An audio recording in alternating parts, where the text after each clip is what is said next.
Is it time for an intermission again? No, girl. No. It's time for a deadly write-off. Oh my God! It is time for the deadly write-off. Oh my God! Ona, I have a piece of paper over there that I need to introduce these guys. I mixed up my lineup. I apologize. This is my first time emceeing, so please give me a break. Alright, if anybody wants to see a death match with pens, or pencils, or markers, fountain pens? What kind of pens? Feather quills? Are they? Writing utensils. Please come this way. Are you guys ready? This is what you gave me, so let's see if I can do this. Ladies and gentlemen, welcome to the East Bay prologue of Right Club San Francisco. Tonight is a preview of sorts of your new favorite thing, the literary equivalent of a beached whale struggling with the last of its vigor to destroy the giant squid washed ashore at its side. An awe-inspiring spectacle of linguistics for drinking-age children of all shapes and sizes that will bloody the stage of this stage, not makeup room, right? Warehouse 416. But it also is there in the makeout room on the 3rd Tuesday of every month from now until the end of time. Amen. Gaze upon the simple beauty of what is to come, napkin in hand to wipe the drool from your gaping mouth. Two writers take on two opposing ideas in 2 rounds of 7 minutes. In heaven, that's right. It's that simple. Tonight's preview bout is a battle royale on the single oldest pair of opposing ideas in the history of the universe. Since fish first walked on land and spied the Turing difference engine clacking away at its rudimentary calculus, there has only ever been a struggle of man versus machine. Tonight, the question of superiority will be decided. In the machine corner, San Francisco's own Adam, the Yuma Kid, Flynn. Cultural scholar, writer of the blog, the splendid vagabond, disembodied voice of the Emperor Norton, and regular presenter at Ars Electronica. And in the corner of man, Right Club SF co-founder, bi-coastal theater heavyweight, and reigning air sex champion. Can you give us a taste of air sex? I'm just curious. Maybe later. Maybe when you win or lose. All right, both in the Bay and the nation, Stephen, the Reverend Westdahl. There you are. And then there's you, our audience. Don't let your humanity strip you of your machine-like impartiality, for it falls heavily on your shoulders to decide the victor. We're going to ask you to vote with your dollars and cents, as tonight's and all night's Right Club performances are for charity. The winner taking the whole kitty in honor of the needy cause of his choosing. The loser, hat in hand, apologizing to some other needy group for his failure. And another thing, your obligation doesn't end with the deep digging for pocket links. As it happens, Right Club has one rule. The one rule of Right Club is you must talk about Right Club. Start right now. Follow us on Twitter. Like them on Facebook. Tell your friends. Tell your enemies. Tell everyone. And now, ladies and gentlemen, let's get ready to roll!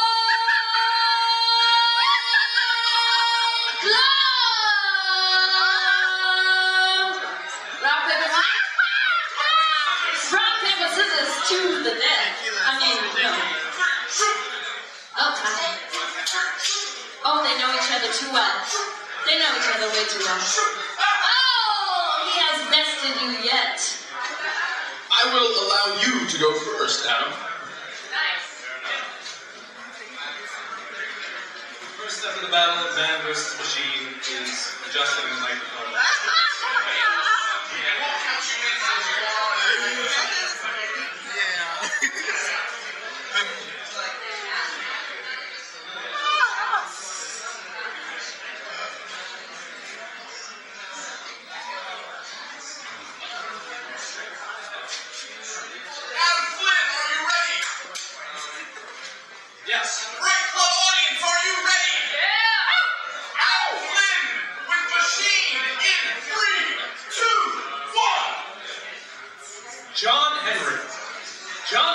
a sap. A sap, a scab, a sucker, a stockinol, a stool pigeon, a Southern Pacific. What did John Henry die for? To prove that a man was better than a machine? The truth is, John Henry had been surrounded by machines since the day he was born. First of which the cotton gin, a machine that made plantation slavery possible. Then there was the organizational machine that took people in Africa and turned them into property in America. Even after slavery ended, there was the ideology machine that took clear human people, turned them into human resources. Takes a person, a whole individual, and says that human dignity is only made by work. You're a free man, but you're not a man if you don't work. John Henry worked. John Henry worked himself to death because machines fooled him into thinking that was what made him a man. Who was the winner of that famed contest between John Henry and the steam engine? Leland fucking Stanford, that's who. Southern Pacific stock went up a couple of cents. Stanford had some pocket money to get his ass licked by French Moors at the Barbary Coast, and to pay Edward Muybridge to photograph a horse running, which of course created the motion picture industry, another fine machine for colonizing dreams and invading the subconscious. Yes, John Henry died with a new lie. Dulce et decorum est pro industria more. How sweet and fitting it is to die for one's industry. The irony is, the ballads of John Henry started out as a cautionary tale. You'd sing on the tracks to teach new people how to work slowly. You sing slowly, you work slowly, you guard yourself, or you die an ugly death and you get an unmarked grave. This, of course, was before health insurance and 401k, before disability pay, workers' compensation and pensions, before the 8-hour day and the creation of the weekend. What got us all that? Organizing! Unions! Fighting machine with machine. Of course, in those days, it was easier to see the us and the them. They ran the schools, the hospitals, the prisons, the armies, the factories. We had to go through them. They told us that they knew better and to rely on their goodwill. We told them that goodwill was all well and good, but we'd rather have a share of power. They invented scientific reasons for why they seemed to control everything. We developed scientific reasons for why it was all doomed to fail. They told us no rights without duties. We told them no duties without rights. They told us that technology would bring a better tomorrow. We told them we'd prefer a better today. Well, it's hard to say what's happened since then, but I think a whole hell of a lot is related to these myths of individual conscience and individual freedom. Everyone is a special snowflake, a responsible, free individual who can live how he wants, rationally decides how he wants to live, and deserves whatever consequences of his actions may result. You don't have a job, it's your fault. You're on welfare, screw you, it's your fault. That's not good. All these notions of, oh, one man's act can change everything. The man standing up against the tank in Tiananmen Square. Fuck that guy. You know who won? The tank. An individual action only is worth it if it leads to a mass action, like, say, a frustrated market vendor setting himself on fire. We're working ourselves to the bone, and we don't want to rock the boat, because we're good workers. We're hard workers. We're not going to be beat by any other company, or by the Chinese, or Google, or anyone. We are all John Henry, and we are all suckers. Accepting that you are a cog in a machine is the first step towards disassembling it. And here's the best part. Building a new machine. A better one. We were promised robot bartenders and 20-hour work weeks. We've got none of these things. We've got a post-industrial society where no one makes anything. And we've got superphones made from rare earth elements dug by child soldiers in the Congo. Amid the ruins and waste of this terrible, wonderful machine that we all live in, though, there is space. There is space for hacking, for building, for becoming more and better than we ever thought possible. Room to hack our environments, our social structures, and our very selves. Let us leave behind this tired banner of man and his, mind you, his evolutionary baggage of scarcity and fear, of the grand excuse for all injustices ever perpetrated under that banner of so-called human nature. If being human means accepting the utter inhumanity that pervades the world today, then count me out. A better world's to come, but only if we build it ourselves. Only if we build ourselves. Welcome to the machine. Because after all, technology is all we have. As human specimens, we are piss poor. Cars and roads allow us to move faster than ever before. But we're probably in the bottom 5% of all humans who have ever lived when it comes to running. More useful humans lead to more useless people. So let us break free of our limits. Banish this word unnatural from our vocabulary. Unnatural. It's only ever been used to separate and banish the strange, the outliers, the, dare I say it, queer. If we're not allowed to be men, let us be machines instead. At least then, we can be improved, debugged, rebuilt, and appreciated for what we do, even, and especially, sex. After all, we've got James Brown on our side. Has anyone ever said they feel like getting up and being a sex human? No. No, hell no. The engines of production and the engines of reproduction are ours for the taking and ours for the making. Machines of the world unite. You have a world to win, and you have nothing to lose but your limits. Ladies and gentlemen, Adam Flynn with Machine!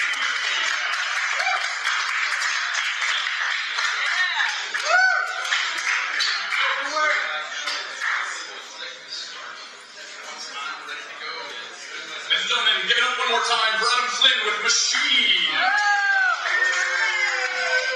And now, Stephen Westdahl representing the argument of man. Stephen Westdahl, are you ready? Yes, I am ready! Right, pro audience, are you ready? Yeah. Stephen Westdahl with man in 3, 2, 1.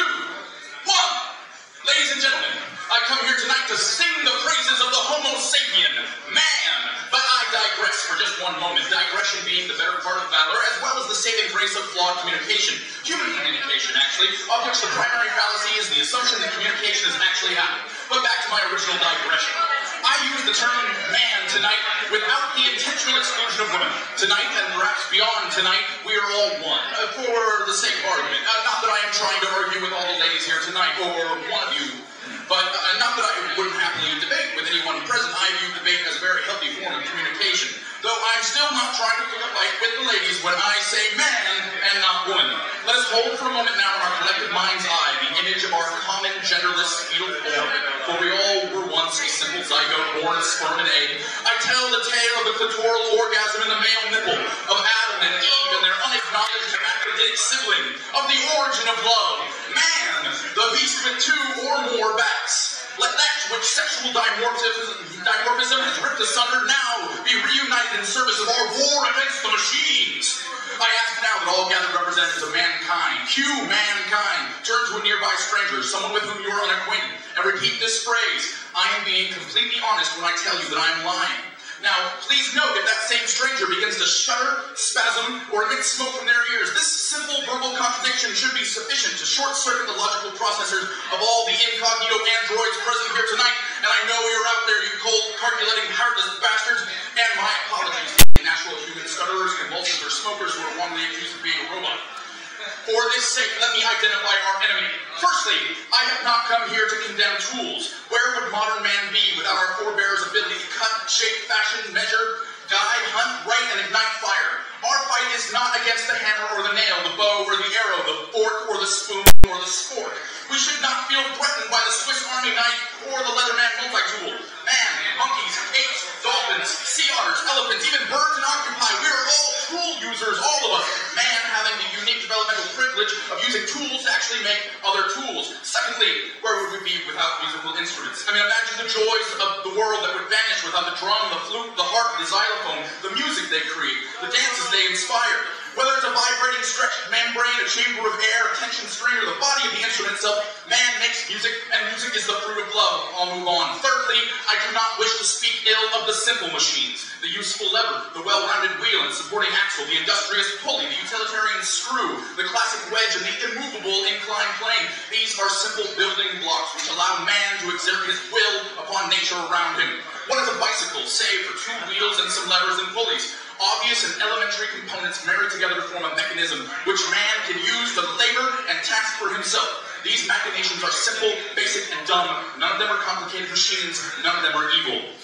Time-sucking, attention-grabbing idiot boxes. Cancer-causing, contract-burdened telecommunication devices. Fossil fuel guzzling, pollution-spewing, death-dealing, internal combustion engines on wheels. A long-range, high-powered automatic machine gun. An intercontinental ballistic missile. The atomic fucking bomb. Be afraid. Be very afraid. The Industrial Revolution introduced into us a fear of grinding gears lubricated by the blood and broken bones of the human man. The dawning electronic revolution, with its uncanny computing machines with no moving parts, parsing a coded non-human language of ones and zeros, and constantly demanding more and more power and presence in our lives. It created a new fear. Our names, our faces, our information, our very lives can be copied and pasted, shared and sold with a click of a button, and at increasingly faster and faster speeds. We are a slave in this information age. Let us, mankind, take the next step towards the knowledge age. As labor costs continue to rise, you might not be able to fault a company for replacing machinery, for buying new machinery and replacing workers. Machines don't need health insurance and unemployment benefits, lunch breaks or vacation days. You can work those mindless machines day and night if you wish. But in an economy based upon consumer spending, a lack of jobs means consumers have nothing to spend. We are the 99% and the machines work for the 1%. My fellow fleshy bags of mostly water, the technological singularity approaches. Someday, within our lifetimes perhaps, machine intelligence will surpass human intelligence. What happens beyond this event horizon cannot be conceived by us. But for every one scenario in which humans harness the power of the machines in order to live forever amongst the stars, there are 99 more which play out like The Matrix, The Terminator, Blade Runner, Tron, Battlestar Galactica, 2001: A Space Odyssey. I could go on, but why dwell upon possible futures and speculative fiction in the battle of man versus machine when reality and recent history are so much more informative? Sure, this year Jeopardy champions got beat by Watson, a computer the size of 10 refrigerators and able to parse human communication at 80 trillion operations per second. But the game showed computers can't spend prize money. Meanwhile, just a year ago, a professional bowler beat the enhanced automatic robot launcher. As the game progressed, the oil on the surface of the bowling lane changed, and the robot couldn't adapt. Same year, the 49ers place kicker challenged by a 340-pound kicking robot. The 40-yard line, the crosswinds changed. Once again, robot couldn't adapt. Point to man. Even all the way back in the 20th century, 1996 to be exact, the world chess champion was beat by Deep Blue. He beat Deep Blue. He said at the time, I see some signs of intelligence. It's a weird kind, ineffective, and inflexible kind. Back even further now, 1800s, John Henry. He was a steel-driving man, and whether he was driving spikes or hammering rocks, the facts of which have been lost to history and reshaped as myth, legend, and folklore, he beat that steam-powered monstrosity, and at the cost of his own life. He died of exhaustion with tools in his hand. A noble lesson for all of us to learn from. Tall tale or no. Friends, fellow humans, we were born into a world so heavily integrated with machines that we cannot even begin to understand the current device paradigm. Technology is infused into our culture, for better or for worse, but mostly for worse. For the sake of our future, our children's future, our children's children's future, we must use our opposable thumbs and the tools of mankind to oppose the rise of machines. Thank you very much.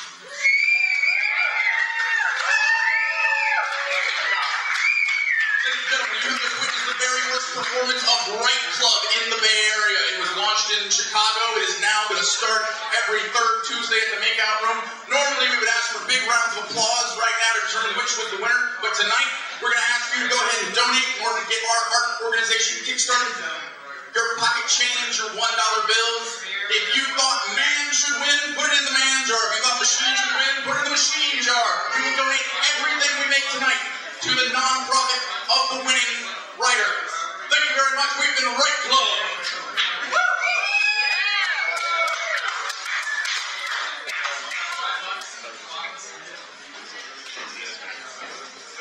Oh my God, that was brutal.